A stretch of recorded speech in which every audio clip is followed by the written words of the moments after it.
하나님의 말씀입니다. 하나님께서 여러분 사랑하시는 거 아시죠? 네, 여러분 믿으시나요? 진짜 사랑하시는 거 믿으세요?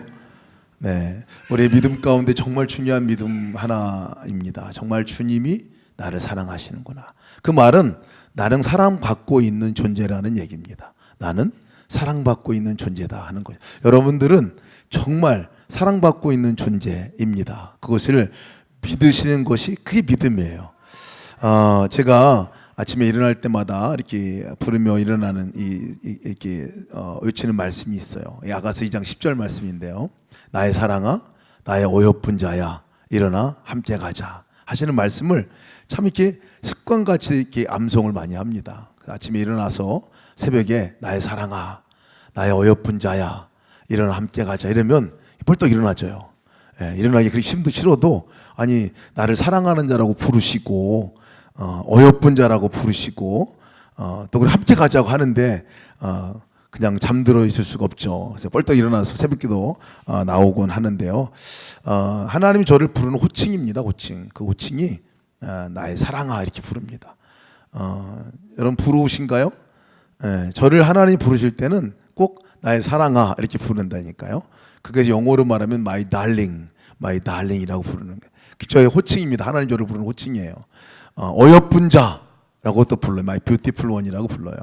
나의 어여쁜 자야.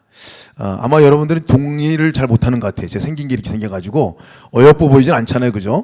그래서 어여뻐 보이는 거는 저렇게 아름다운 여러분들 같이 그런 얼굴 이렇게 어여뻐 보인다고 얘기하지만 저 같은 사람한테는 어여쁜다고 얘기하는 건 아닌데 하나님 눈에 보실 때는 그냥 어여쁜 자야 이렇게 부르시고 계신 거죠. 그러니까 저는 하나님이 사랑이에요. 하나님의 어여쁜 자입니다.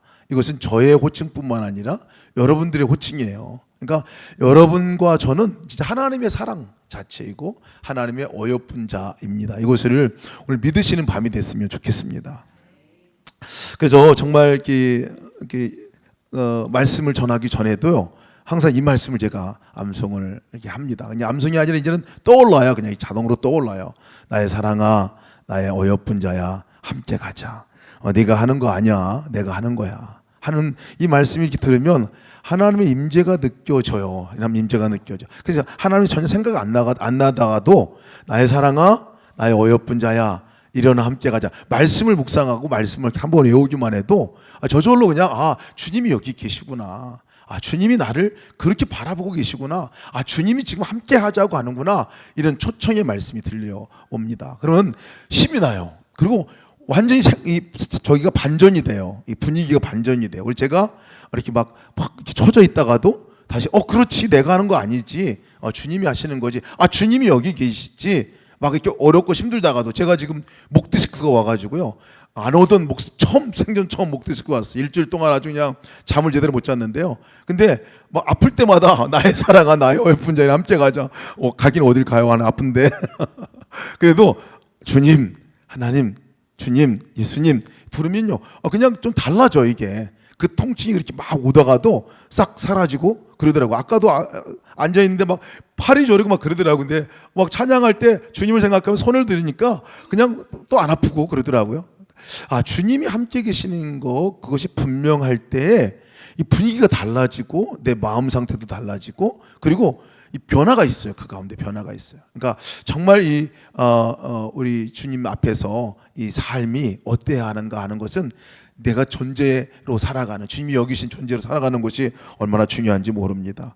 제가 인도네시아 선교지에 이제 있다가 나오고 나서 많은 분들이 물어보시는 분들이 계셨어요. 뭐라고 물어보시냐면 제일 힘들 때가 언제입니까? 라고 물어보시는 분들이 계셨어요. 인도네시아 선교지에서 제일 힘들 때가 언제였습니까? 라고 물어보면 제가 막 돌아보니까 힘든 순간들이 참 많긴 했더라고요. 제일 힘든 게 사실 언어가 안 돼가지고 힘들어. 처음에 갔는데 그렇게 막 인도네시아에서 죽겠다고 갔는데요. 가가지고 뭐 인도네시아를 뒤집어 놓겠다고 갔는데 뒤집기는커녕 옆에 있는 눈가사탕도 못 사 먹어요. 가가지고 슈퍼마켓도 못 가고 뭐 가격이 얼마인지도 모르고 뭐 이러니까 언어가 안 되니까 언어가 힘든 것이 제일 어려운 일이었는데요. 또 그리고 뭐 이렇게 좀 전도해 보려고 막 맘먹고 같이 이제 운동하고 있는 그 이슬람 아저씨한테 전도했는데 막 죽이려고 달려들더라고요, 저를. 그래가지고 그렇게 친절했던 사람이 그 예수님 믿으라는 얘기 한마디에 그냥 그렇게 바뀔 수가 있나.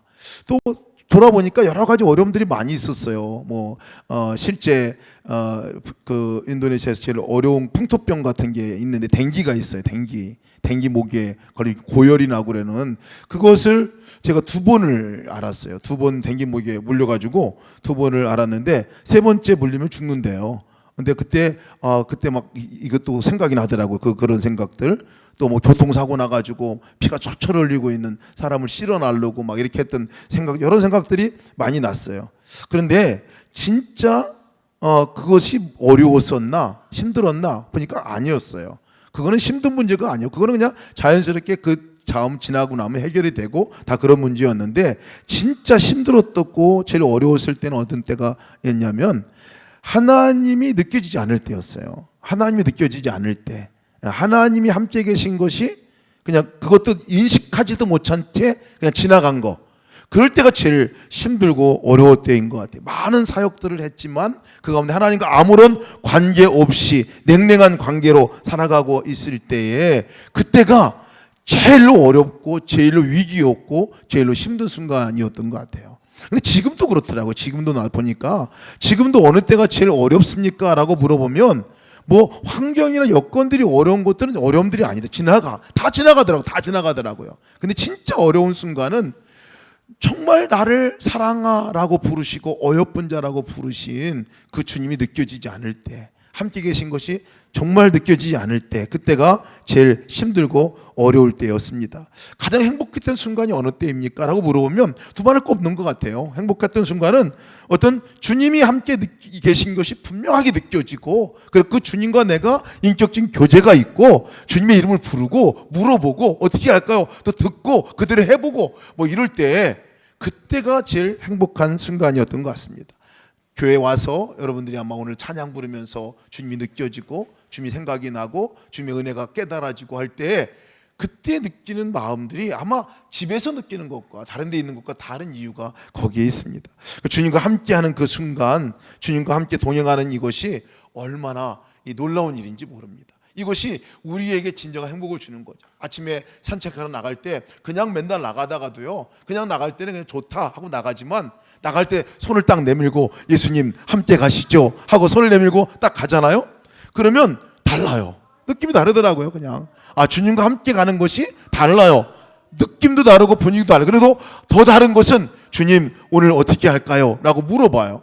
근데 저가 위례에 그 천을 쭉 한 사람 가라는데 물어볼 때, 그때 주님이 제 마음 안에 야, 너 오늘 이 사람들에게 인사 한번 해봐라, 그런 마음을 주시더라고요. 제가 또 주님께 얘기했습니다. 아니, 이 많은 사람에게 어떻게 인사를 다 합니까? 그랬더니 인사해보라는 거예요. 그래서 제가 인사를 하기로 했어요, 그날. 그래서 주님 그럼 인사 한번 합니다. 그랬다 해가지고 오는 사람 만날 때마다 안녕하세요, 좋은 아침입니다 이러고 인사하는데요, 그 사람들 표정이 안 좋아요.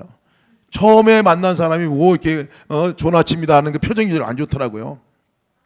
그래서 또 이렇게 가다가 어떤 사람 지나가다가 이렇게 저 사람이 누군데 나를 쳐다보고 저렇게 하느냐, 또 어떤 사람은 가가지고 자기도 서가지고 안녕하세요 이렇게 인사하고 가는 사람이 있고, 또 만나가서 교인들 만나는 경우도 있고. 근데 그날 제가 그렇게 가면서요, 너무 행복하고 너무 좋더라고요. 그냥 가는 거 하고 예수님께 물어보고 예수님 어떻게 할까요 하고 물어보고 인사하고 가는 것과 너무 차이가 나더라고요.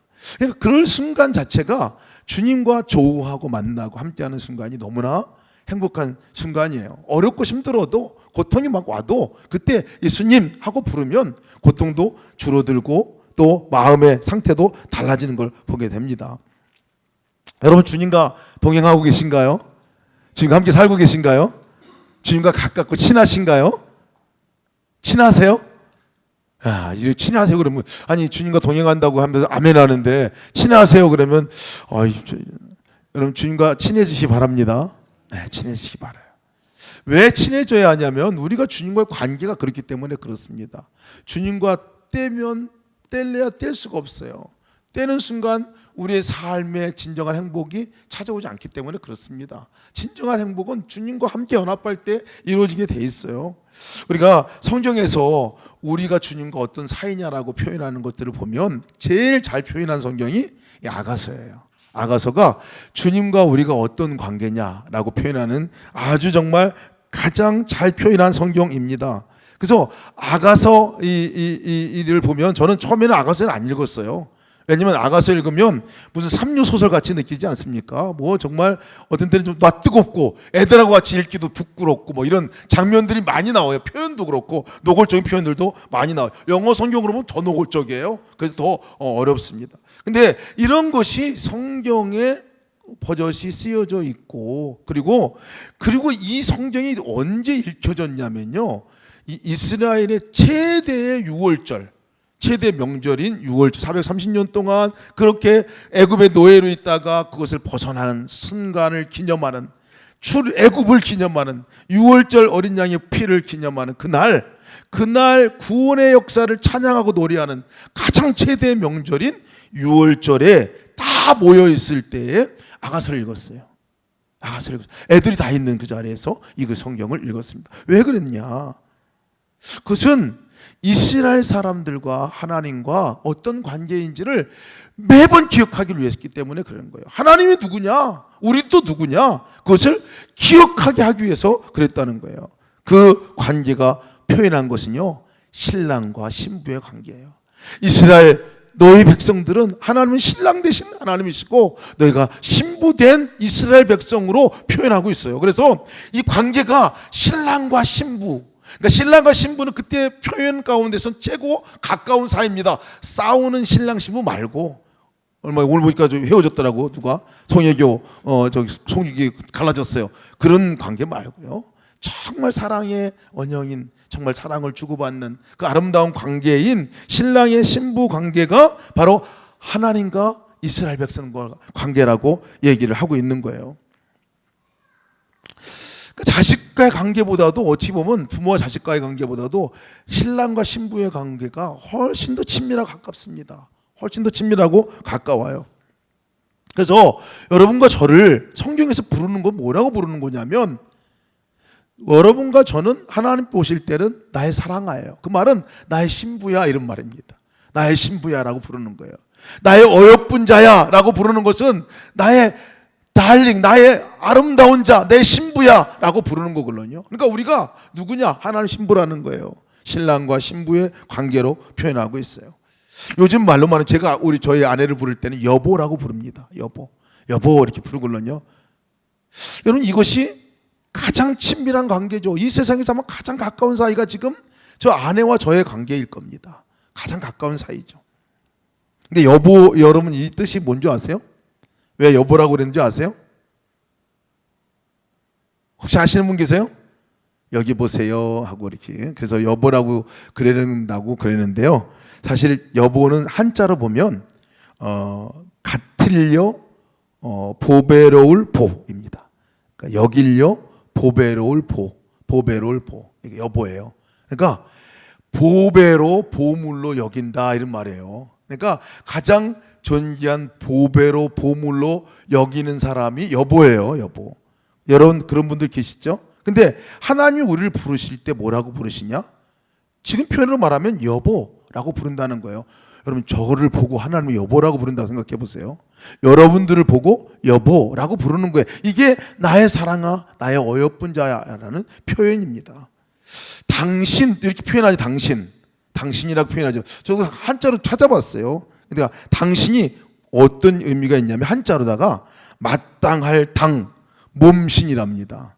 당신은 나의 마땅한 몸, 나의 몸이라는, 마땅히 내 몸과 같은 존재입니다 라는 뜻이 당신이라는 뜻이라는 거예요.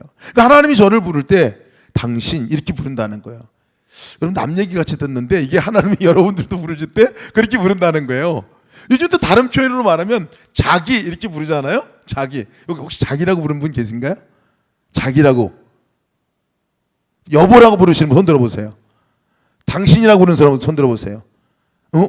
이름 부르는 분 손 들어보세요. 그 인간 이렇게 부르는 분 손 들어보세요. 아, 없구나. 그 인간. 자기는 자자도요 스스로 자자고 기가 몸기자랍니다. 몸기. 그러니까 스스로 자기 몸과 같다 이런 의미라는 거예요. 그러니까 다 보니까 가장 존귀한, 내 몸과 같이 존귀한 존재가 바로 이게 사랑하는 사람, 아내와 남편의 관계라고 얘기를 하고 있어요. 이것이 정말 하나님과 우리의 관계인데, 여러분 이렇게 얘기해도요 사실 우리가 설마 이렇게 하는 얘기가 말이 나옵니다. 왜냐하면 우리가 한 행동들이 있기 때문에 그래요. 우리가 한 이 짓들이 있기 때문에 우리의 마음과 우리 상태가 어떤지를 우리가 알기 때문에 잘 못 받아들여요. 잘 못 받아들입니다. 오랫동안 알코올 중독으로 있었던 우리 한 형제가 있었어요. 형제가 아주 최근에 술을 끊고 잘 지냈었는데 저에게 그때 좀 한참 된 얘기이긴 합니다.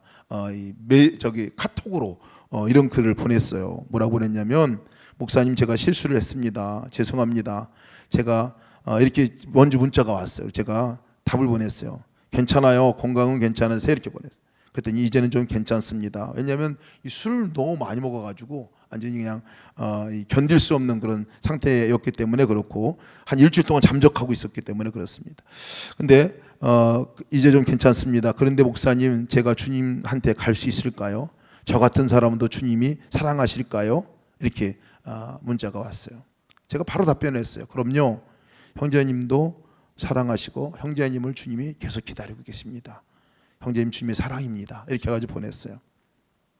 왜 그러냐면 그 전에 이 형제가 저한테 전화를 와가지고요, 술 잔뜩 먹고 전화를 하셔가지고, 목사님 돈 있어요? 돈 좀 빌려주세요. 그러면서 막 돈 그 빌려댈 핑계를 막 대시고 막 이런 구실 저런 구실 다 됐는데, 제가 알고 있는 상식에 의하면 술 먹으려고 그렇게 하시는 건데 너무 뻔한 거짓말을 저한테 하는 거예요. 근데 그거를 이렇게 몇 번 저한테 전화를 하셨어요. 그리고 나서 온 편지입니다. 이 형제의 글을 제가 보면서 하나님과 관계 생각할 때 늘 이런 질문을 우리도 직면하고 있지 않는가 생각을 했어요. 부족한 내가 구원받을 수 있는 건가? 내 행동을 보면 사랑의 관계는커녕 구원도 못 받을 것 같은 거.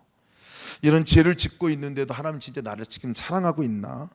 거짓말쟁인 것 같고 위선자 같고, 또 그 사랑은커녕 진짜 구원이라도 받았으면 좋겠다 나는. 뭐 이런 하나님과 친밀한 교제 그 두 번째 치고 나는 그냥 구원이라도 받고 축복만 받았으면 좋겠다. 뭐 이런 마음들을 갖고 있는 우리들의 모습이 아닌가 싶습니다. 내 마음은 냉랭한데 아무런 느낌도 없는데 주님이 나를 사랑한다고 하는 그런 마음도 우리 가운데 많이 올라오기도 합니다. 그래서 벌만 안 받으면 됐지, 천만 다행이지, 친밀한 관계, 이것은 남의 이야기로 생각을 합니다. 신랑 신부 관계 이렇게 얘기하면 그렇겠지 생각하고 내 이야기로 받지는 않아요, 잘. 그리고 대부분 여러분 난 체질이 또 안 맞는다고 그러는 분들 계세요. 그러니까 주님은 저 위에만 계시고 그냥 이게 내려오지 말고, 내가 기도할 때나 내려오시고, 막 기도할 때 좋은 데가 간구할 때만 내려오셔서 기도 딱 들어주시고 올라가고, 뭐 진이 램프의 안에 있는 진이 같이, 그리고 가급적이면 삶 가운데 간섭하지 않고, 이런 하나님으로 생각할 때가 참 많습니다. 그래서 하나님과의 교제는 미리 포기하고 하나님의 존재가 너무 멀리 느껴지는 분들이 참 많아요. 저도 어렸을 때 그랬어요. 어렸을 때 제가 모태신앙이니걸요. 그래서 교회를 안 가면 안 돼요. 그래서 모태신앙이기 때문에 안 가면 어머니도 엄청 두드려 맞았어요. 근데 교회 가면 꼭 들려줬던 말씀이 뭐냐면, 너 그렇게 하면 지옥 간다, 뭐 이런 얘기였어요. 너 그렇게 하면 지옥 간다 그랬걸요. 저는 어렸을 때 진짜로 지옥 갈 사람인 줄 알았어요. 왜냐하면 맨날 선생님들이 얘기하건 아니면 뭐 목사님이 얘기하건 누가 얘기하건 꼭 설교 시간에 또 가르치는 시간에 제가 그 얘기를 들었어요. 너 그렇게 하면 지옥 간다. 예배 시간 떠들으면 지옥 간다. 애들 때리면 지옥 간다. 헌금 떼먹으면 지옥 간다. 도둑질하면 지옥 간다. 맨 이런 얘기였거든요. 제가 예배 시간에 안 떠드는 날이 없어요. 여러분 어떻게 예배 시간에 안 떠들어요? 애들인데 너무 재밌잖아 떠드는 게. 그러면 뒤에 불려나가가지고 손 들고 서 있어요. 그래 거의 저는 손 들고 서서 예배 드렸어요, 진짜 어렸을 때 보니까. 그리고 어머니 헌금 주면 반은 까먹고 반은 내고, 그러면 꼭 얘기하는 게 선생님은 너 그렇게 하면 지옥 간다. 헌금 떼먹으면 지옥 간다. 저희 동네 아이들은요 저한테 안 맞은 애들이 없어요. 저희 친구들도 안 맞은 애들이 없어요. 제가 3살까지, 제가 3살 위에 형님들까지는 제가 웬만큼 제가 맞았어요, 저한테. 그러니까 그러면 꼭 누구 때리면 지옥 간다, 싸우면 지옥 간다, 이런 얘기 들었거든요. 그러니까 저는 어렸을 때부터 지옥 가는 놈이죠, 지옥 가는 놈. 그래서 제가 늘 찬양 부를 때 이게 아주 그냥 경기하는 찬양이 있었는데, 싫은 찬양이 하나 있는데 손뼉 치면서 부르는 찬양이에요. 이거는 너의 손이 하는 것을 조심해, 이거 있잖아요, 찬양이. 너의 손이 하는 것을 조심해, 위에 계신 하나님이 항상 보고 계시니 너의 손이 하는 것을 조심해. 무슨 말이 똑바로 하라는 얘기예요. 너 손 잘못하면 손모가지 부러뜨리겠다는 거야 완전히. 하나님 안 보시면 괜찮은데 보신다는 거예요. 늘 무서워. 하나님이 나를 보고 있다가 잘못하면 손모가지 부러뜨리고. 2절은 더 무섭잖아요. 발이 가는 걸 조심해요. 발모가지 어이고 이거 좀 부러뜨리겠다는 거야. 3절 무서워요. 너의 눈이 보는 걸 조심해. 누가 확 뽑아버린다고. 제가 그래서 그 찬양 부를 때마다 어렸을 때 무서웠어요. 사실은 하나님 무서운 거야. 하나님 무서운 거예요. 너 똑바로 안 하면 너 지옥 간다. 똑바로 안 하면 너 그냥 끝장이야. 뭐 이런 거거든요. 지옥 안 가려면 똑바로 해야 된다. 그래서 똑바로 사는 거예요. 똑바로 열심히 뭔가를 해야 하고. 그러다가 조금 뭐 잘못하거나 뭐 좀 실수하거나 좀 넘어지거나 그러면, 그래도 뭐가 일이 안 되고 그러면 아, 하나님 또 치셨구나 이런 마음이 드는 거예요. 그러니까 하나님이라는 존재 자체가 내가 가까이 하기에 먼 하나님 이렇게 많이 느껴졌어요. 왜냐하면 내 하고 있는 행동을 내가 보니까 나는 구원받을 존재도 아니고 하나님께 나를 찾아와서 같이 살 존재가 아니에요. 존재가. 근데 여러분 이 아가서를 보면요, 아가서는 그냥 거두절미하고 그냥 들어갑니다. 거두절미하고 솔로몬과 술람이 여인이 나눈 관계를 너무나 적나라하게 표현하고 있는 거예요. 사랑의 관계를 표현하고 있어요. 그러면서 이게 너와 나의 관계라는 거예요. 너와 나의 관계. 1절 아가서 1절을 보면 1장을 보면요, 열등감에 사로잡혀 있는 여인이 나와요. 꼭 저와 같은 모습이에요. 열등감에 사로잡힌 거예요. 못 하나 정말 내보일 거 하나 없는 여인이 나와요. 거기 보면 뭐라고 표현했냐면 5장 6절에 보면 예루살렘의 딸들아 내가 비록 검으나 아름다우니 계달의 장막 같을지라도 솔로몬의 휘장과도 같구나 이렇게 얘기하는 장면이 나와요. 자기 스스로를 소개할 때 뭐라 하냐면 나는 검은 여자입니다. 나는 계달의 장막과 같은 여자입니다 라고 소개해요. 이 여인은 그 배경에는요, 나는 자격이 없는 사람이라는 거예요. 자격이 없는 사람인 거예요. 비록 검으나 하는 이 술람이 여인은요, 술람이라는 것은 여자 이름이 아니라 사실은 술람이 지역의 그 여자다라는 그런 의미가 더 강합니다. 그러니까 술람이라는 지역, 시골, 아무도 알아보지 않는 시골 총구석에 있는 여자인데요, 이 여자가 뭐 하고 있었느냐면 포도원에서 포도나무를 일구고 있는 여인이에요. 얼굴 보니까 시커매진 거. 어느 정도로 시커매졌냐면 햇빛에 그을리고 일하다가 긁히고 삼켜서 여자인데, 처녀인데도요 이것을 볼품없는 여자라는 것을 얘기하고 있어요. 그러면서 표현하는 것이 뭐냐고 그러냐면 나는 계달의 장막과 같은 여인입니다 라고 이렇게 얘기했어요. 계달의 장막과 같다는 거예요. 이 계달이라는 것은요, 이 이스마엘의 차남의 후에 인데 계달 그 족속이죠. 그 계달 족속, 베두인 족속이 베두인 족속. 이 베두인 족속들의 장막과 같다라는 표현은 뭐냐면 베두인 족속들의 장막은 텐트입니다. 텐트. 그 텐트를 쳐놓고 거기 사는 거예요. 처음에는 이게 황갈색 같이 이제 느껴지지만 나중에 되면 시커매져가지고 비가 오고 또 잡았다가 다시 피고 시커매져가지고 가죽은 가죽대로 좀 이렇게 말라가지고 좀 이게 별로 볼품도 없고 볼 것도 아니고 만질 것도 아니고 하는 그러한 상태가 계달의 장막이에요. 그런 계달의 장막과 같구나 라고 자기를 소개하는 겁니다. 자기 그렇다는 여인이에요. 이 여인, 술람이 여인의 상태는 계달의 장막과 같다. 나는 검은 여인이다. 열등감에 사로잡혀 있는 여자입니다. 나는 누구도 거들떠보지 않을 거야. 누구도 나를 찾아오지 않을 거야. 나는 시집도 못 갈지 몰라. 이런 마음들을 갖고 있는 여인일 수 있을 겁니다. 근데 이 아가서의 말씀은요, 말도 안 되는 사랑의 이야기가 나오는 거예요. 그날의 임금인 왕인 솔로몬이 이 여인을 찾아오는 거죠. 이 여인을 찾아와서 얘기합니다. 그가 나를 보고 얘기하기를 검으나, 네가 비록 검으나 괜찮다.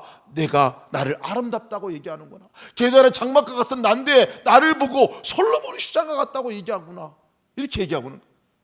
솔로몬이 보는 그 여인, 찾아오는 그 여인, 솔로몬이 인식하고 있는 그 여인은 완전히 다른, 제정신이 아니죠. 사실은 사랑에 빠진 사람이어야 이렇게 말할 수 있습니다.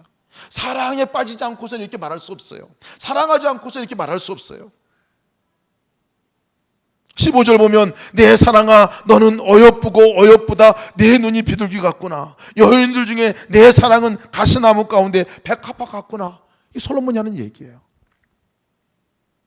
이 여인을 찾아온 장면이 이 장에 나옵니다. 찾아온 장면이 어떻게 나오냐면 내 사랑하는 자의 목소리를 보라, 그가 산에서 달려오고 작은 산에서 빨리 넘어오는구나. 내 사랑하는 자는 노루와도 같고 어린 사슴과도 같아서 우리 벽 뒤에 서서 창으로 들여다보며 창살 틈으로 엿보는구나. 너무 보고 싶어가지고 이 달려오는 장면을 표현하는데 사슴이 껑충껑충 뛰어오는 장면으로 너무 보고 싶어가지고 그 총구석에서 저 왕궁에서 거기까지 그냥 달려오는 장면을 얘기하고 있어요.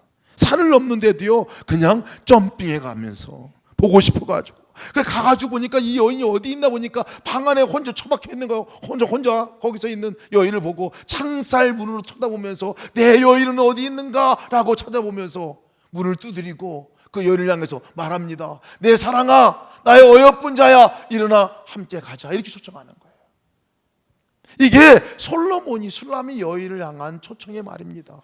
사랑은 찾아오는 것부터 시작하는 거죠. 사실은 슐라미 여인의 존재가 아니라 이 솔로몬 임금이 그 왕궁에서 그 여인을 찾아오는 것으로부터 사랑이 시작되는 것 아닙니까? 하나님의 사랑도 마찬가지잖아요. 우리가 잘나서 사실은 하나님이 찾아오신 거 아니걸요. 하나님이 사랑하기로 작정하고 사랑하시는 우리를 향해서 찾아오신 거죠. 하늘 보자 버리고 이 땅까지 찾아오신 거죠. 찾아오셔서 우리에게 계속 문을 두드리고 나의 사랑, 나의 어여쁜 자야, 문을 열어다오 라고 얘기하잖아요. 그래서 저희가 주님을 맞아들이고 예수를 영접하는 그 순간 우리는 세례받고 구원받은 자가 되잖아요. 이미 이루어진 사건입니다. 이미 이루어진 사건이에요. 이미 이루어진 사건인데 우리가 삶 가운데서 그때 처음 감격과 감동은 있는데 지나면서 또다시 죄를 짓거나 또다시 저의 삶 가운데 잘못된 모습들을 보면 하나님 나를 버릴 것 같고 나는 아닌 것 같고 잘못된 것 같고 이렇게 느껴질 때가 많다는 거예요. 슐라미 여인이 뭐 상태가 좋아서 그 여인을 사랑한 게 아니에요. 거무나 게달의 장막과 같지만 괜찮다는 거예요. 문제가 되지 않는다는 거예요. 그런 거 문제가 되지 않는다. 사랑하기로 작정한 솔로몬에게는 문제가 되지 않습니다. 하나님에게도 우리 마찬가지 아닙니까? 하나님 우리를 찾아오셔서 우리를 사랑하기로 작정하신 우리를 보고 하나님은 원래 상태가 좋지 않은 가운데서 찾아오셨어요. 원래 상태가 좋지 않은 가운데서 주님이시기에 우리를 사랑하시기 때문에 찾아오신 거예요. 이해가 잘 안 돼요. 사실은 잘 이해가 안 됩니다. 왜 나를 찾아오셨? 왜? 그냥 사랑한다. 사랑하기 때문에 나를 찾아오신 거라고 볼 수 없어요. 제가 어렸을 때 워낙 개구장이로 자랐습니다. 저에게 안 맞고 자란 동창생들이 없어요. 성묘를 가면 제가 아이들 데리고 가면 우리 친구들 만날까 가끔 두렵기도 합니다. 친구들이 만나면 지난번에 한번 저희 아이들을 붙들고 니네 아버지한테 내가 얼마나 많이 맞았는지 아냐, 그거를 얘기를 왜 지금 이 시간에 하냐고. 그래서 저한테만 하지 뭐 이렇게 얘기하고. 그래서 제가 그렇게 자랐어요. 학교에 갔다 오면 할머니나 어떤 그 아주머니들이 꼭 기다리고 있었습니다. 저한테 맞은 그 친구들이 엄마가 데일러가지고 우리 엄마한테 따지려고 이제 오신 분들이 많이 있었어요. 하여간 어렸을 때 제가 생긴 게 또 이게 좀 별나게 생겨가지고요. 제가 머리가 빨갛고 코도 크고 눈도 자세히 보면 갈색입니다. 그 미국 놈같이 생겼어요. 제 별명이 미국 놈이었어요. 그래가지고 제가 정말 미국 사람인 줄 알고 주워 온 사람인 줄 알고 우리 아버지가 얼마나 반항을 많이 했는지 모릅니다. 제가 어렸을 때 얼굴을 보면요, 지금 그래도 조금 크니까 잘 표가 안 나는데 여기 상처가 이렇게 있어요. 그래서 무슨 어디 가서 조폭 해가지고 이게 칼 맞은 것 같이 여기 상처가 있어요. 사실은 나무에다 끊긴 건데, 그리고 이빨이 이전에 부러져가지고 펌프질하다가 이빨이 부러져가지고 이게 가운데 이빨이 가짜 이빨입니다. 가짜 이빨이. 그래서 제가 어렸을 때 이렇게 보면 불만이 많고 막 이래가지고 또 생긴 게 왜 이렇게 못생겼는지, 그것도 보통 사람 같이 안 생겨가지고 그냥 딴 사람 미국 놈이라고 막 놀리지. 그래서 우리 아버지는 도대체 어디 있나, 늘 송탄 비행장을 보고 제가 그래서 우리 아버지 저기 있나 늘 바라보고 그랬었어요.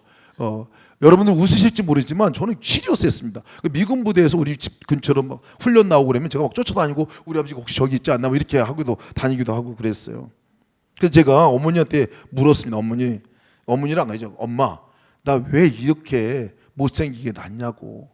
혹시 나 송탄 비행기 주소인 거 아니야?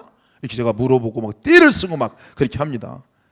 그러면 사고뭉치였고 진짜 아버지도 대들고 그냥 맨날 이렇게 불평하고 그러면 꼭 저희 어머니가 저한테 하는 얘기가 있었어요.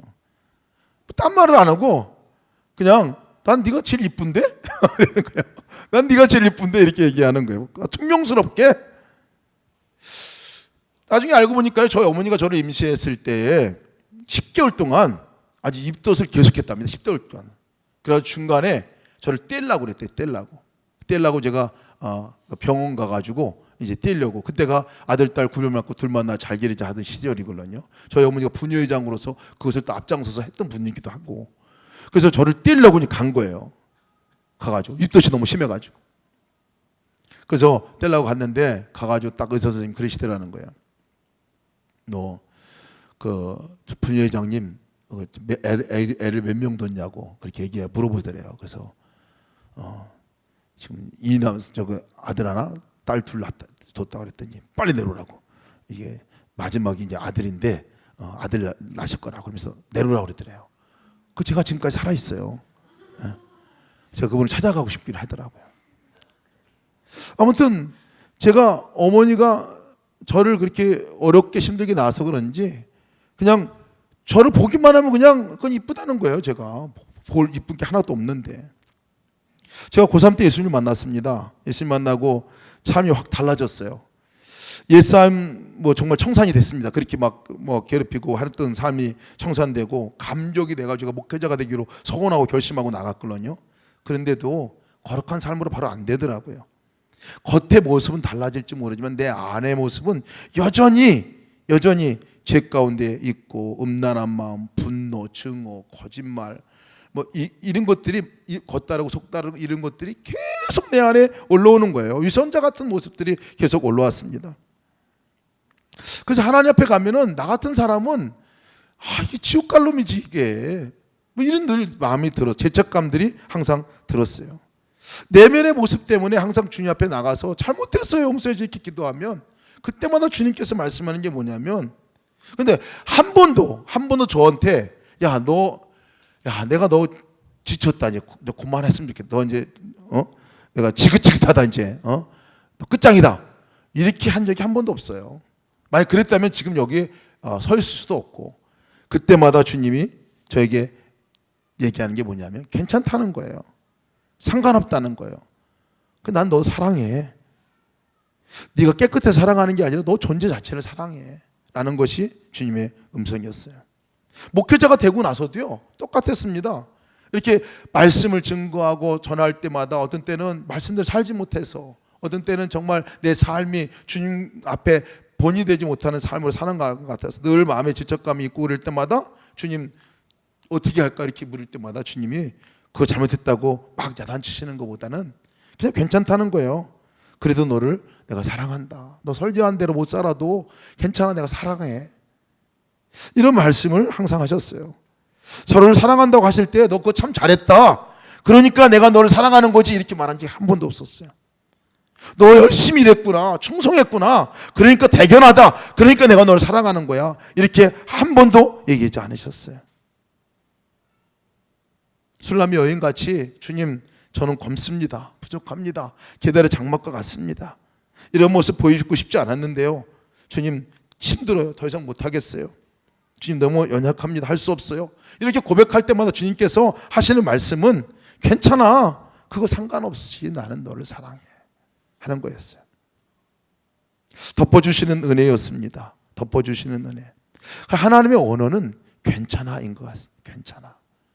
자꾸 저는 근데 뭔가를 하나님께 보이려고 하고 그것을 가지고 뭔가를 하나님과 타협하려고 하는 것들이 많이 있었음을 보게 됩니다. 로마서 5장 8절 말씀 우리가 아직 죄인되었을 때 그래서 우리를 십자가의 죽으심으로 우리에 대한 자기의 사랑을 확증하셨느니라. 주님께서 애시당초 찾아오실 때부터는 우리가 죄 지은 죄인이었고요. 그것 때문에 주님이 떠나시거나 우리를 버리지 아니하시고 여전히 십자가의 사랑으로 우리를 사랑하고 계시다는 사실을 믿으시기 바랍니다. 주님이 우리를 사랑하시는 것은요 그냥 사랑한다고 말한 거 아니에요. 찾아오셔서 5장 8절 말씀 보면 우리를 위해 십자가의 죽으심으로 우리에 대한 자기의 사랑을 확증하셨느니라 라고 말하잖아요. 사실은 그 사랑에는 값비싼 대가가 지불된 것이죠. 값비싼 대가가. 우리가 비록 죄짓고 정말 주님 앞에 무엇 하나 자격한 없는 것 같은데 주님은 그 모든 것들을 해결해 놓으셨기 때문에 그냥 그게 사랑이죠. 십자가의 사랑입니다. 주님이 내려오셔서 나의 죄값을 대신 짊어지시고 십자가에서 그 죄를 다 짊어지시고 돌아가신 거 아니에요.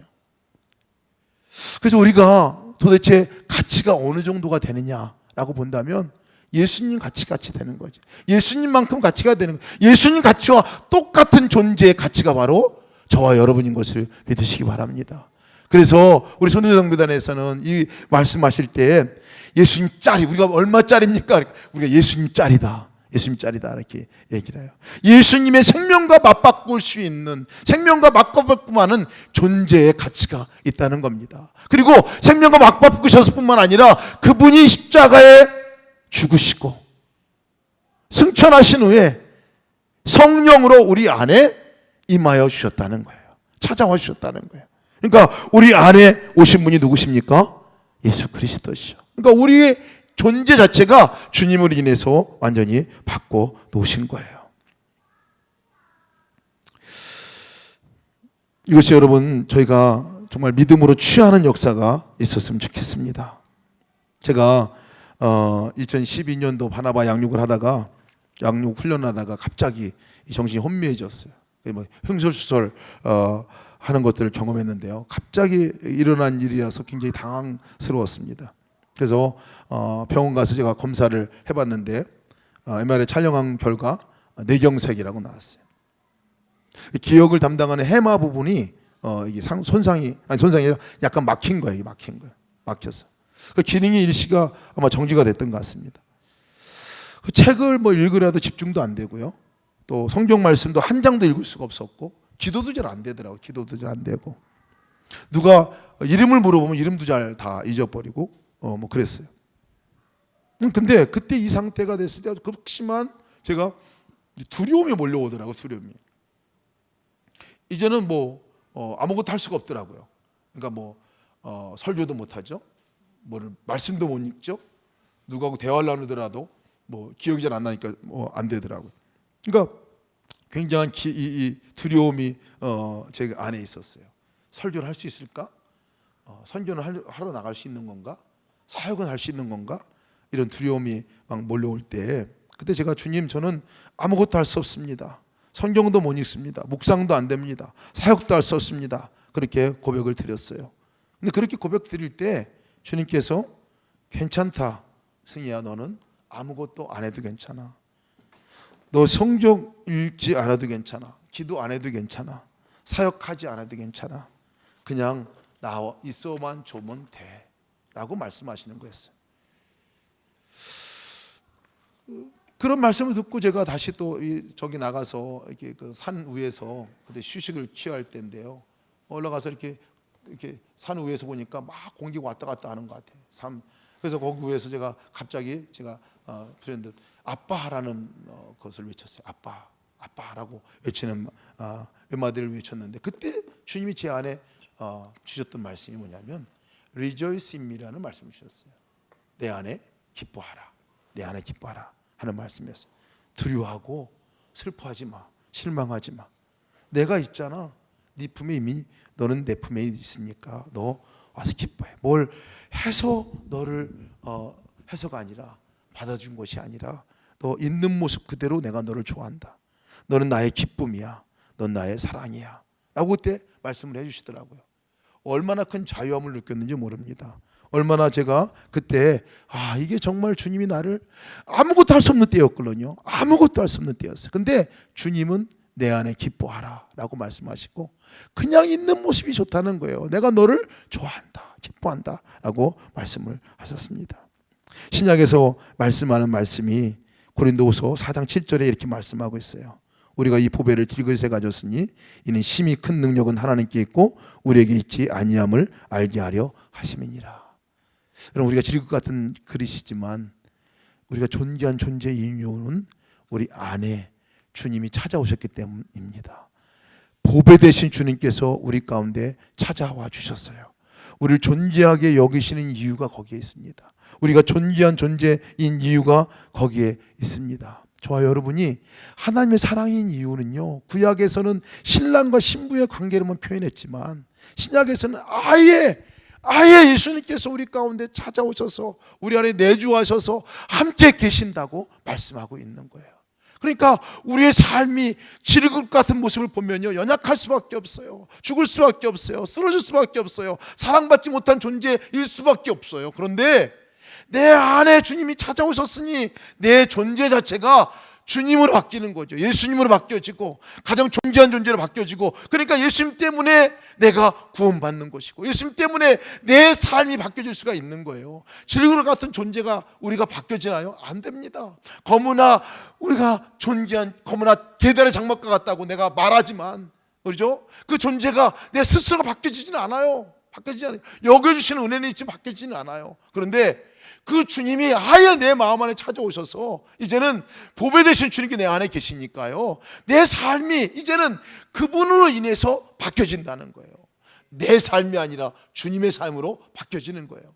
언제 바뀌어지냐면요, 그것이 우리가 믿음으로 그것을 취할 때, 내 안에 거하신 주님을 내가 믿음으로 바라볼 때, 그분의 이름을 믿음으로 부를 때, 그분께 내 손을 믿음으로 내밀 때, 그때 비로소 주님이 역사하기 시작하시는 거예요.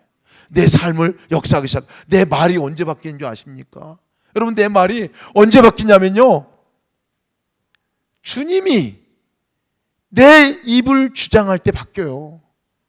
주님 어떻게 말할까요? 라고 내가 그분께 맡길 때, 주님 말씀해 주세요. 주님이 내 안에 거하시는 그분이 말씀한 대로 말씀을 하잖아요. 그럼 말이 바뀌어집니다. 말이 바뀌어져요. 내 행동은 언제 바뀌어지나요? 안 바뀌어져요. 못 바뀌어집니다.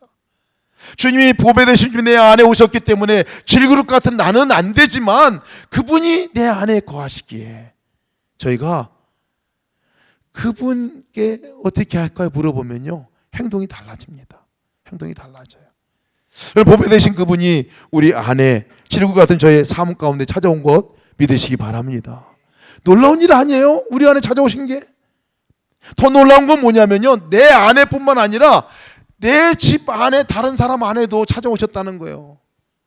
우리 교인들 안에 혹시 여러분 미워하는 사람이 있거나 혹시 내가 잘 안 맞는 사람이 있어도요, 잘 생각해 보세요. 그분 안에도 주님이 계신 거예요.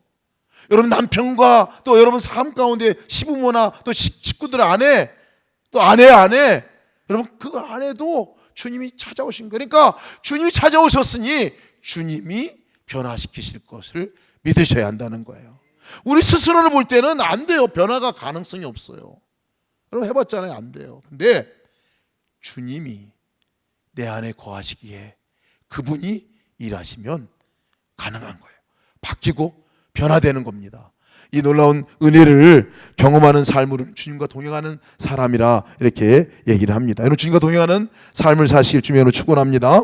함께 우리 찬양합시다. 찬양하고 기도하겠는데요, 우리 함께 있는 모습 그대로 우리가 주 앞에 나갑시다.